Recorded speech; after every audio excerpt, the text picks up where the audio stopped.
All right, the green flag is out on another edition of the Seekonk Speedway Race Day Rewind podcast series. Good afternoon, ladies and gentlemen, from the Souza Media Studios here located in Dartmouth, Mass., just a little bit up from the track.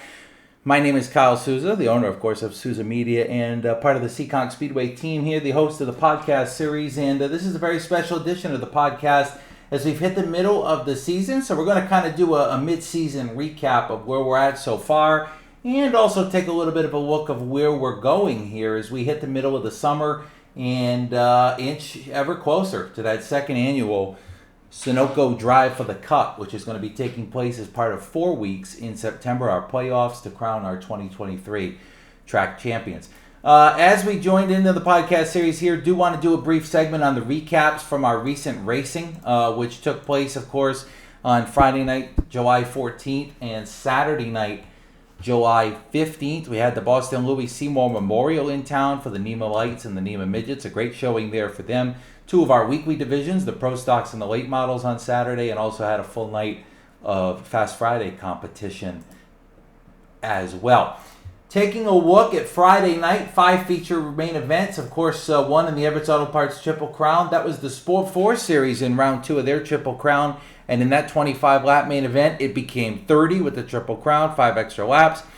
And your feature winner in that one was Mikey LaFord, driving the Richie Helger Racing number 13. Mikey got a good run on the outside past Richie Johnson and held off Justin LeDuc, who finished second, a career best run for him. Two-time season winner Jared Freitas came home in the 3rd spot. Crystal Murray was 4th, and Richie Johnson having a nice run to round out the top 5. So Mikey LaFord and Crystal Murray both locked their way in to the Triple Crown finale via wins in the first 2 rounds. We will see the points getters. There'll be 2 more to join them based on points. We'll get that up here in the next week or 2 and let you know where we're at there. But congratulations to Mikey, his 2nd win of the season.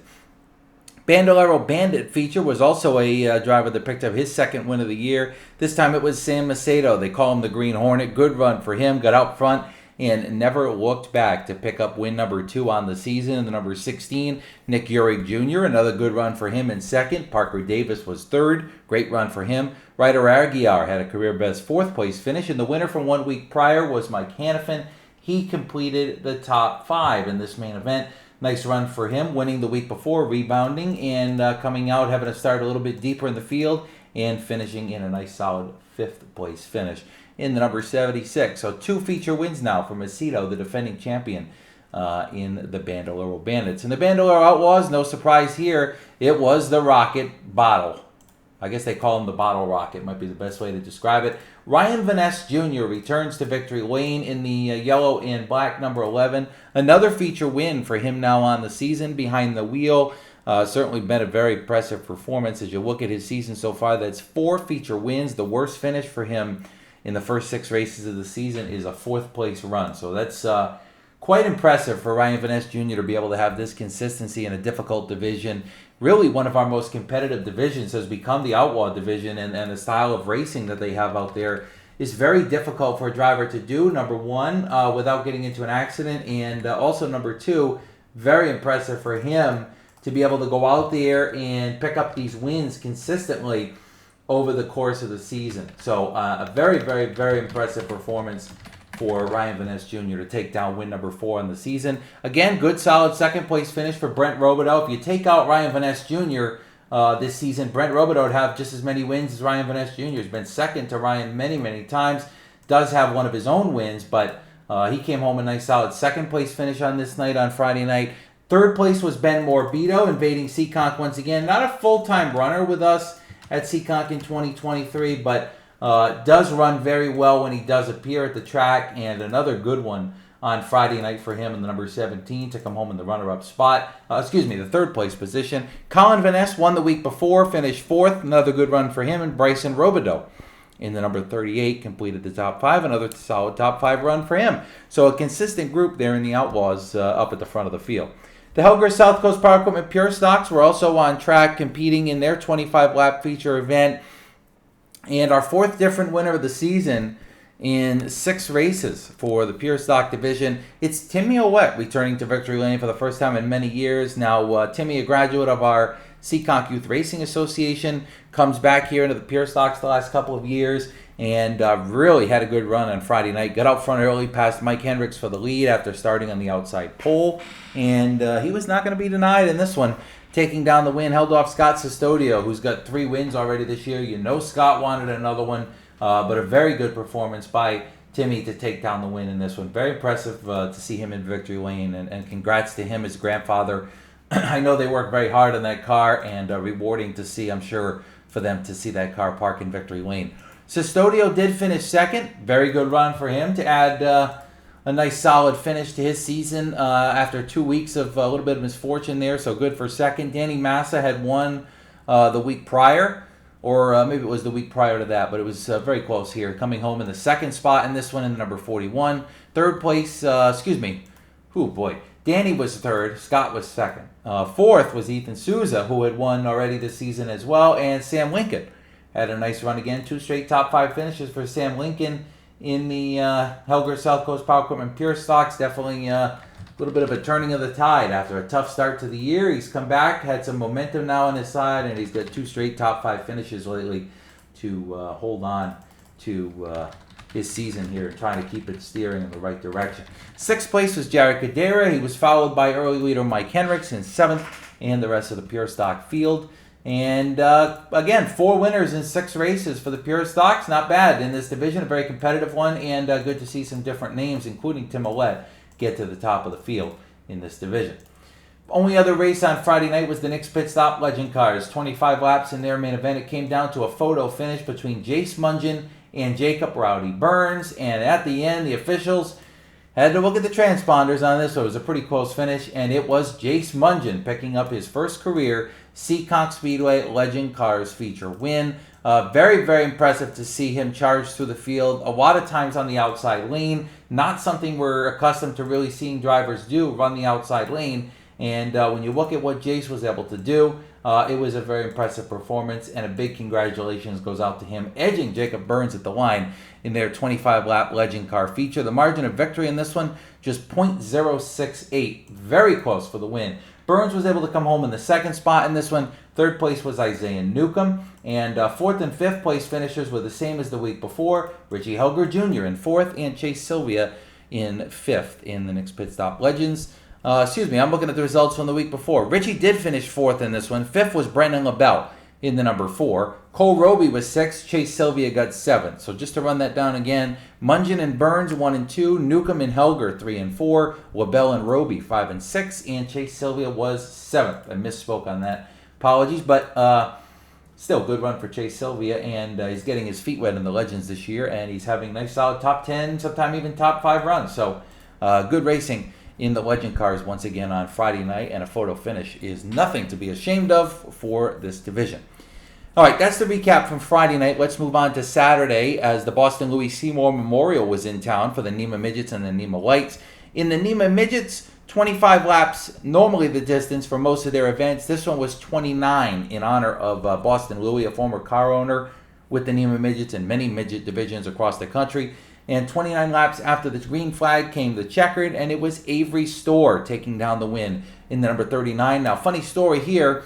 He probably doesn't think it's funny, but in the heat race, Avery was actually on his side, flipped onto his side, and they went in the pit area, did a lot of work to get that car ready, put a different wing on it, and he went out there and picked up the Boston Louie Seymour Classic win. Very impressive for Avery Storr. 29 laps in just under 6 minutes for the NEMA Midgets. Jake Traynor finished in 2nd. He won the NEMA Light race. I'll get to that in a second, but he also now has 2 Seekonk wins this year and a nice 2nd place finish in the NEMA Midgets. 3rd was Paul Scally.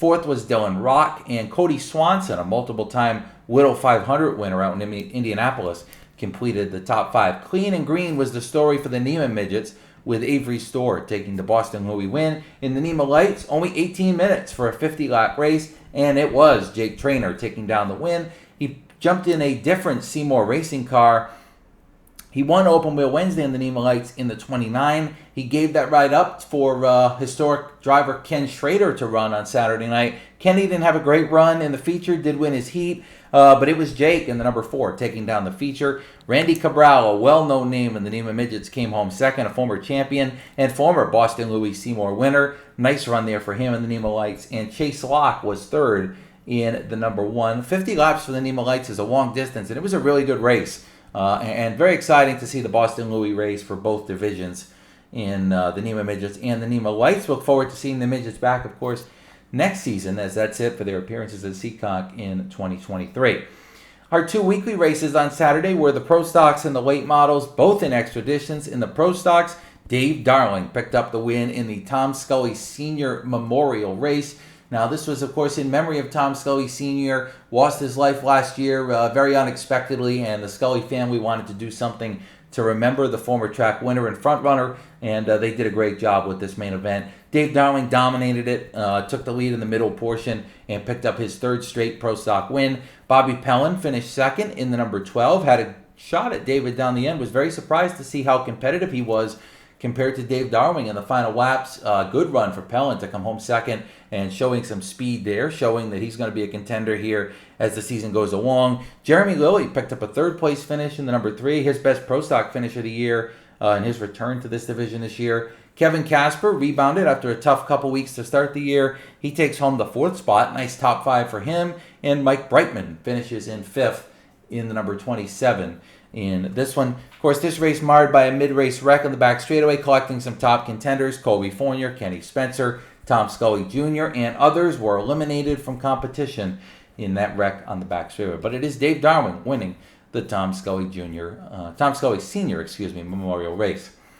And the late models, quite the controversy there if you haven't been tuning in. Jacob Burns crossed the line first, ahead by almost 5 seconds. Luke LeBrun crossed the line second. However, the officials determined both of them would be assessed some penalties for rough riding in a race that went green to checker. Officials felt like they were a little bit rough coming through the field with some contact, so they docked both of them 2 positions in the final rundown. And boy, did that change the finishing order. That means 3rd place Charlie Rose picked up the feature win. His first win of the season in the late model division. He's been struggling a little bit here in 2023 with the new pavement, but he does a great job to rebound in this one to take down the win in the number 91. Finished 3rd on the track, got the win though due to the penalties in the number 91. 2nd place officially at the end. That position was given to, of course, the driver. I'm trying to find the results here, see exactly how the finishing shook out. 2nd place was Mark Jennison in the number 22. 3rd place in this one, 46 points. That means on the night for the driver, the number 30, Jacob Burns. 4th place was Luke LeBrun in the number 27, and rounding up the top 5 was the 35 of Chase Belcher. Again, controversy there in the late models, but the officials made their ruling, and that's the way it goes in the late model division for Charlie Rose to take down the win in the number 91. All right, there's your recap from our weekend of racing here this past weekend. We're going to take a quick break, and the next segment, we're going to treat this as a mid-season edition of the podcast series. No guest this week, but we're going to talk through where we're at in all of our divisions as we head towards the Sunoco Drive for the Cup coming up in September. Not many races left for these guys to punch their ticket to make it into the playoffs. We'll talk about who is where on both Friday and Saturday right around the turn.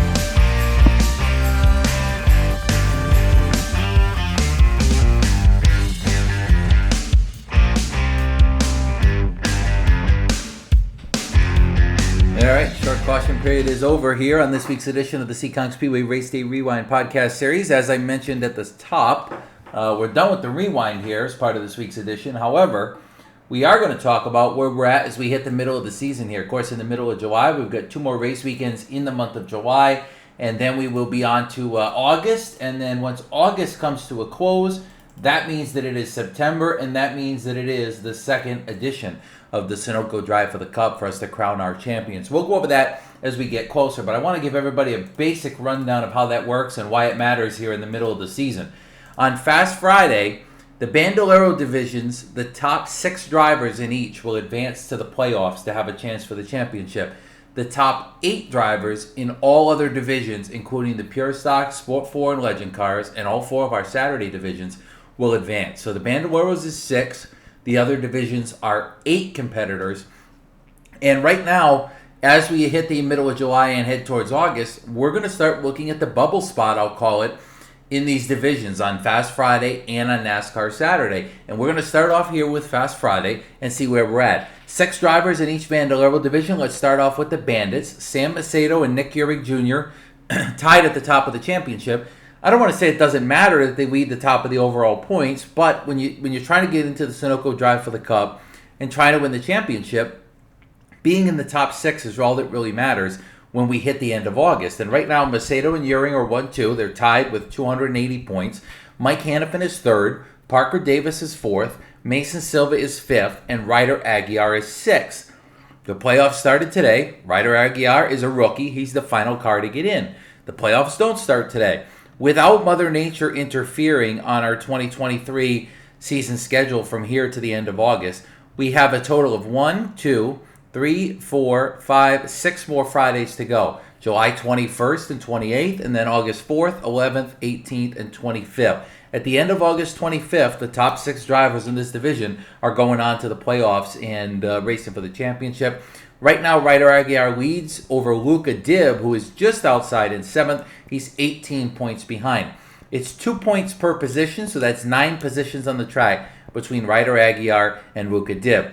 Ryder Aguiar is only 2 points behind Mason Silva in the 5th spot. So it looks to me right now like Mason Silva in 5th, Ryder Aguiar in 6th, and Luca Dibb in 7th are going to be the 3 drivers involved. And it looks like, barring some type of situation, 2 out of 3 of them are going to get in and 1 is not. So that's how it looks in the Bandits right now. Of course, that could change, but feeling like the top 4 pretty comfortable with Macedo, Uhrig, Hannafin, and Davis, and then 5 through 7 there. 8th place is Carl Saddlein Jr. He is well back. He's 50, 60 points out, so the chances he's going to catch up here are kind of slim. So we'll see how it shakes out there in the Bandits. Macedo, of course, is the defending champion of the Seekonk Grand Prix Bandolero Bandits, and I know he wants to get back to that position in the playoffs and have a shot at winning it once again. In the Seekonk Grand Prix Bandolero Outlaw Division, it's a little bit of a different story. Ryan Van Ness Jr. has got 4 wins. He leads it, 292 points. Colin Van Ness is 2nd. Brent Robideau is in the 3rd position in number 25. Bryson Robideau, his brother, is in 4th. And 5th right now is Andrew Gomes in the number 10. As it sits right now, Andrew Gomes is 20 points ahead of 6th place Dylan Calabro. And Dylan's on that bubble spot, the final spot right now, and it's close. He leads by 4 over Zachary Keith, who is 7th, and 4 over RJ Murphy, who is in the 8th spot. Again, 3 drivers here battling for 2 spots. Feels like to me the top 5 again are pretty comfortable here with Van Ness, Robideau, and Gomes. From Calabro through Murphy, 6th, 7th, and 8th, anybody's game to get in. And I know Mikey Lafort, the 3rd, only has 190 points. Excuse me, as they sit right now. That puts him 30 just about out. I know it's still 6 weeks to go. He's going to have to step up his game, though, if he's going to be part of the playoffs. We'll see if he's able to do it here in the next 6 races as we lead in. In the Sport 4 division, 8 cars make the cut to make the playoffs. Jared Freitas, 2 feature wins, is leading the championship over Henry LaValle. The defending champion is Crystal Murray. She is 3rd. Richie Johnson 4th. And Taylor Bowser right now running in the 5th spot. 6th is Mikey Lafort. 2 feature wins. 1 feature win for Tyler Duhanchik has him 7th. Daniel Hayes right now is in that 8th bubble position. When you take a look at this bubble, he leads over Christine Cavallero by just 8 points. And unlike some of these other divisions, to me you're looking at 9 drivers here battling for 8 spots. As 10th place is considerably back, and the chances he's going to catch up kind of low at this point in the season. Again, only 6 Fridays to go. I know that's a lot of racing, but it seems to me like the battle's going to come down to these 9 drivers. And man, I got a frog in my throat here. It looks to me like Daniel Hayes in 8th versus Christine Cavallero is probably going to be the battle to see those 2 drivers. One of them is going to get in. One of them is probably not. That doesn't go to say that there could be a problem for some of the guys in front of them, and it could change. You got a long way to go. And as you look right now, from 5th to 9th, it's just 18 points separating. So Sport 4 division is going to be wild. As I go through these, you can follow along on SeekonkSpeedway.com if you wish, or you can check it afterwards to see who is where in the points. That's where I'm getting all of these. The Helger South Coast Power Equipment Pure Stock division is also close here as we hit the middle of the summer for their battle into the Sunoco Drive for the Cup. Ethan Souza right now leads the points by 2 over Custodio and 2 more back to Danny Massa. Massa is 4 back from the lead.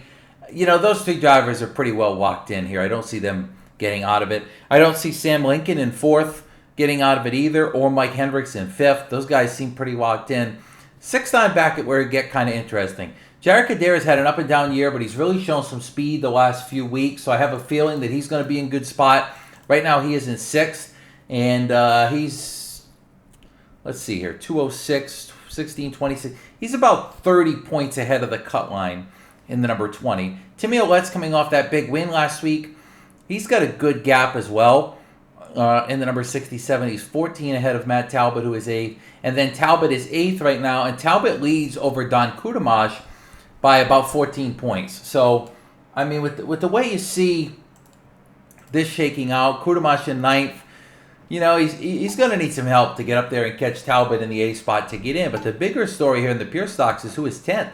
That's Greg Perry, one of our fastest drivers in this division, a former champion of this division, and he's 10th. I know he had some trouble early in the year, but Greg Perry, as you take a look at it, heading down the stretch here, he's 30 points behind Matt Talbot for that 8th and final spot in the Sunoco Drive for the Cup in the championship battle. Can Greg Perry get into the playoffs, or will he have trouble getting through into the playoffs and have a shot to win this championship? I am telling you, the way it looks right now, he's not going to get in. He's just not had the speed. He's not had the luck.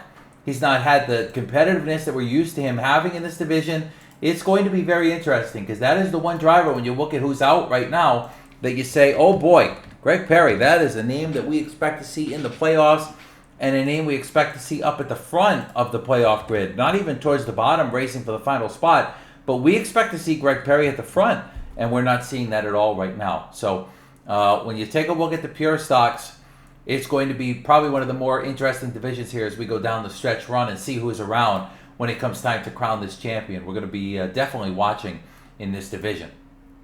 Now, the only other Fast Friday division is the Nick's Pit Stop Legend Cars. Jacob Burns leads the championship battle in this division with 276 points. He is well ahead of that cutoff in the A spot. When you take a look at it, I mean, he's nearly 100 points ahead. I am so confident in saying that Jacob Rowdy Burns is going to be in the playoffs in 2023. And no doubt about it, in the Legend Cars, he's going to be there. Second place is Nicholas Buckley. And when you look at him, he's pretty well in too. About 60 to 70 points in. Feeling confident with him. Feeling confident with Isaiah Newcomb in 3rd. Feeling confident with Richie Helger Jr. in 4th. And Mason Tessier in 5th. Then it gets a little bit more interesting the deeper we get, obviously. Chase Sylvia is 6th, 210 points. Brandon LaBelle is 7th. He missed 2 races. He's still comfortably in. And then 8th place right now is Josh Parsons. Now, he missed the last race after wrecking a couple of weeks ago. Not sure how many more races he's going to run, if he's going to be back this Friday or not. Right now, he holds that bubble spot over Jaden Hamilton by 20. 24 back to Jimmy Sylvia, Pepe. 28 back to Stephen Bowden, who is in 11th spot. Now, 28 points to Stephen Bowden, that's a lot of positions on the track. When you're talking 2 points per position, it's 14 spots. But with 6 weeks to go, you could make those up week by week. You don't have to get it all at once. So we'll see. Really, I think depends on how many races Parsons runs. If Parsons doesn't run a lot of races going down the stretch, that's going to tighten it up even more. But right now, 6th place Chase Sylvia, 7th Brandon LaBelle, 8th Josh Parsons, 9th Jaden Hamilton, 10th Pepe, Jimmy Sylvia, and 11th is Stephen Bowden. So Pepe's got a chance to make the playoffs in 2 divisions. One here on Friday in the Legend Cars, and another on Saturday in the Sportsman. We'll get to the Sportsman here in a minute. But Fast Friday, of course, as I mentioned, coming back July 21st, July 28th, August 4th, August 11th, August 18th, and August 25th. Those are the Friday night races coming up. And as that shakes out here over the end of the summer months, we will see who makes it to the Fast Friday playoffs. Fast Friday's playoffs, September 8th, 15th, 22nd, and championship night is the 29th in 2023. All right, we're going to play a little bit of music, take a quick break here. I'm going to grab a drink, see if I can get this out of my throat. When we come back, we will talk about the NASCAR Saturday playoff situation as they get ready to move in to the end of July, August, and into their Seekonk Drive for the Cup. Hold on a minute. We'll be right back.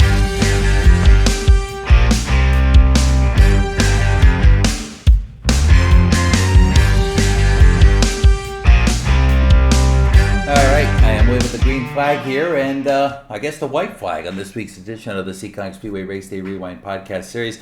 Just previewed some of the Fast Friday racing coming up as we head towards the playoffs. Let's talk about NASCAR Saturday and our 4 divisions there. Talked about it earlier, but the top 8 drivers in the points in each of these divisions advances to the playoffs. And we've got some really tight battles here as we head to the end of July. Sport Trucks, the Chaz's Auto Body Sport Trucks, will be back on track on July 22nd. Their race is tight. Mike Duarte has not won this season, nor has defending champion Rick Martin, but they are currently 1-2 in the championship battle. They lead Brittany Campbell, who's got 2 feature wins. She's in the 3rd spot right now in the number 8. Jake Veneta, 2 feature wins. He's in the 4th spot in the number 29. Amy Arsenault is 5th. Darrell Church is 6th. Mike Cavallaro, former champion, is 7th. And Bobby Tripp holds, I guess what I'll call the coveted 8th spot in the race for the playoffs and the championship in the Chaz's Auto Body Sport Trucks. Now, Tripp is only a margin of 5 points ahead of Tom Scully III. When you take a look at the championship battle in this division on who's going to make it, it is going to go right down to the wire. Tripp has not had the year he was looking for, guaranteed, in the Chaz's Auto Body Sport Trucks and his return to racing. You know, when you look at him and everything that's going on in his career, you expect to see him up front. He's not been there a lot in 2023. He's going to want to get that turned around here down the stretch. You've got Tom Scully III, who I know has also not had the year he was looking for either in the sport trucks, but he's got a chance here to make it right and make the playoffs just 5 points out. Ethan Heilborn is 10th. He is 19 points from the cut line, and in 11th is Marissa Morgan. She is 21 for the cut line. So, and I say all that, Mike Cavallaro is 7th, but he's only 8 points ahead of Bobby Tripp. To me, the top 6 are clear. This is going to come down to Cavallaro, Tripp, Scully, Heilborn, and Marissa Morgan.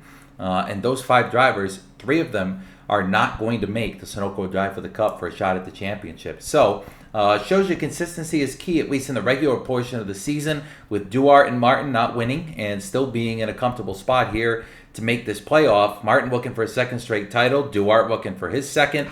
Brittany Campbell will look for her 1st this year. So will Jake Veneta. And feeling confident that Amy Arsenault and Darrell Church are in good positions as well in this sport truck battle. So we'll see here as the stretch continues in the sport trucks. When you take a look at the sport trucks, the remaining races, the trucks will be on track the 22nd and 29th of July. And they will be on track the 12th, 19th, and 26th of August. So 5 races to go before the playoff cut. No Saturday night racing on August 5th as we have the Midsummer Thrill Show in town. So trucks have a 25-lapper coming up this weekend on the 22nd. They will also have their 3rd round of the Triple Crown before the playoffs commence. And that's going to be coming up on August 19th. So a lot going on here in the trucks. And same with the Helger South Coast Power Equipment Sportsman as you look at this division over the course of the season. Not Chad Baxter's winningest season we've seen him have in a race for a championship. 0 feature wins for him, for the former champion. However, when you take a look at what has gone on in this division so far this year, there's been multiple different winners and a lot of drivers being very consistent as well. The most consistent of all of them has been Adam Petty, 247 points. He's the points leader as we head towards the final 5 before the playoffs. Chad Baxter is 2nd, consistent as well. Colby Lambert's got a win, he's 3rd. Randy Moretti's got a win, he's tied for 4th with Steve Axon, who's also got victories this season in the number 04. Seen him up at the front of the field in 2023 a little bit more than we've been accustomed to the last couple of years. Of course, he picked up a win on the 13th of May and another one on the 10th of June. So Steve Axon's got 2 wins early in the season here. Defending champion Craig Pianca is in 6th. Not been the season he's looking for as far as finishes and wins, but he just needs to get himself in to have a shot. And right now he is comfortably in the 6th spot. Those 6 drivers are going to make it in the Sportsman. I'm going on record right now. Unless one of them doesn't show up and stops racing or something, they're going to make it in the Helga South Coast Power Equipment Sports, so they have enough of a gap there that feel pretty confident in saying that. Behind them, gets more interesting. 7th place right now is Don Perry, 171 points. 8th place is Jimmy Sylvia, 158. Didn't get that fog out of my throat. However, Jimmy Sylvia leads Ryan Lynham by 1 point for the final playoff spot. It's 1 point to Chris Gomes as well. Lynham and Gomes are tied for 9th, so they're 1 point out, both of them. Tyler Almeida is only 11 points out in the 11th spot, and Ed Perry is only 19 points out. Oh my goodness, is this one going to come down to the wire? Only 29 out is Chris Rio right behind them, and only 32 out is Doug Benoit. Holy moly, the Sportsman is our closest division. And different from Friday, they get heat points on a Saturday. So not only are you getting the points to win the feature, you're getting the points to win the heat race as well. 5 to win, 4 for second, 3 for third, etc., down to 1 for fifth. So that also plays a role. The Sportsman division is tight, and it's only going to get tighter here probably as they have 5 races remaining as well, getting towards the cutoff of their playoffs. So keep watch there on the Sportsman, and see if Pepe can hang on, or if Lynham can get back in. Can Gomes get in? Can Tyler Almeida get in for the 2nd straight year? Can Ed Perry get in for the 2nd straight year? Going to be interesting to see here in the Sportsman. In the weight model division, comfortable at the top is Luke LeBrun, 2 feature wins. Jacob Burns, very comfortable as well, along with Vinny Renegado, who is 3rd. Mark Jennison, the defending champion, is 4th, very comfortable. Chase Belcher is 5th, very comfortable. Charlie Rose, the most recent winner in this division, not as comfortable. He's 6th right now, 231 points. Tyler Tomasi is 7th, 212. 8th right now in the bubble is Corey Fanning. However, Fanning is not going to be running anymore this year. He's moved on, so he's going to be dropping out here. That puts Bill Goodrow right now in the 8th spot with 208 points. Scott Seredinsky is only 12 back of him with 196. And then it's 15 back to Richie Murray in the number 08 with 193. It is 19 points back to Nate Tracy, and 22 points back to Connor Souza. This one is also very competitive in the late model division with what we've seen go on here in the first 6-7 races of the season. The late models, for all intents and purposes, has been pretty rough out there with some rough competition, a lot of beating and banging. Anything can happen when drivers are driving like that. And, as we get closer to the playoffs and get into the month of August, one bad night by somebody could really, really, really, really impact the playoffs in a negative way for them. You have one night that you don't finish well, you get involved in a wreck, you have a mechanical failure, your whole season could go in the wind pretty quickly. And, also with some of the guys that are outside right now in the playoff battle, including Richie Murray, including Scott Seredinsky Jr., they're going to have to get going here to get in. You don't want to wait too much longer. Obviously, they're trying to get in every week, but especially because you don't know what Mother Nature is going to do. And if Mother Nature rains out 3 out of these 5 races, that's it. You're out. So we'll see as it goes. The late models actually have less than that. They'll be on track July 22nd and 29th, August 12th and 26th. Only 4 late model races before the playoffs begin. August 19th is a regular Seekonk night, but the late models don't race because the Act Tour is in town. So, man, this is going to get interesting in the late model division as well. Again, you can check out these points at SeekonkSpeedway.com if you're missing some of what I'm saying. I would definitely suggest it. The Pro Stock division is heading for their final 4 races of the season as well before their playoff begin in 2023. They'll be on track July 22nd, round 2 of the Triple Crown, 60 laps. They will not be on track July 29th as the Pro All-Star Series is in town, and then they will be out there the 12th, 19th, and 26th of August. And Dylan Estrella leads the championship battle with 220. Dave Darwin is 2nd, 206. Mike Brightman 3rd, 200, along with Mark Jennison in 4th with 200, and Rick Martin in 5th at 194.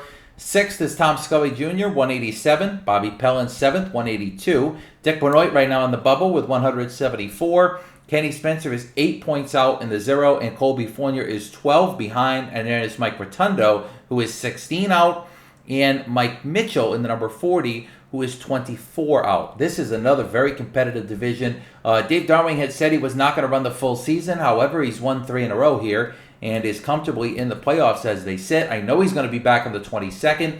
We'll see what he does in August. If he comes or not, that could really shake this up. As he said, he was not going to run for the championship this year, but he's in right now. So we'll see. Dick Benoit holding on to that bubble. in the number 47. Team cars, Kenny Spencer and Colby Fournier, the first two out behind him. So, man, I don't know. Our Saturday divisions are closer than I even thought they were when you look at the championship battles across both nights. So, I don't know. You're definitely not going to want to miss it. I know that as we get closer to the playoffs, especially starting this weekend. Coming up Friday night, July 21st, Fast Friday is back on the track as the Helger South Coast Power Equipment Pure Stocks take the big stage with their second round of their Everett's Auto Parts Triple Crown Series race. The Everett's Auto Parts Sport 4s will also be on the track, along with both Seekonk Grand Prix Bandolero divisions, the Bandits and the Outlaws, and the Knicks Pit Stop Legends will also be out there for 25 laps. Saturday night is Shriners night at the races. The Rhode Island Shriner Clowns are back in town for their annual night, including the trike races. This is a big race. If you're looking for more information on the trike races, check out our Facebook. It was posted on Tuesday. Don't know when you're listening to this, but scroll back if you can't find it. There's a little bit of rules there and how the trike racing works. Bring your trike, get your kids involved. It's always a great time with the Clowns. It's, again, round 2 of the Pro Stock Triple Crown Series racing, 60 laps. The Helger South Coast Power Equipment Sportsman, the late model division, and the Pro Stocks are also back in action, along with the Chaz's Auto Body Sport Truck. So, great night of racing, great weekend of racing coming up at Seekonk Speedway this week. I mentioned the Pro All-Star Series. They're going to be in town next weekend, July 29th, as the Past Series invades the action track of the East for the Bay State Classic. $10,000 to win, 150 laps is the story there. Well, we also have Fast Friday racing coming up once again on the 27th and 28th of July and the 29th Saturday. So July 21, 22, 28, 29, 2 weekends in a row. And then August 4th, we'll have Fast Friday again. And August 5th, we will have the Midsummer Thrill Show coming to the action track of the East. Always a great time to see the thrills and spills of the Thrill Show. Well, that's going to do it on this week's edition of the Race Day Rewind podcast series. I want to thank everybody for listening to this week's podcast. A little bit of a mid-season update on where we're at as we head towards the final couple of weeks of the regular season and get into the Sunoco Drive for the Cup. Hard to believe it is already the end of July almost here in 2023. For Ed St. Germain behind the curtain, I'm Kyle Souza. Thank you for joining us on the podcast series, and we will see you at the track.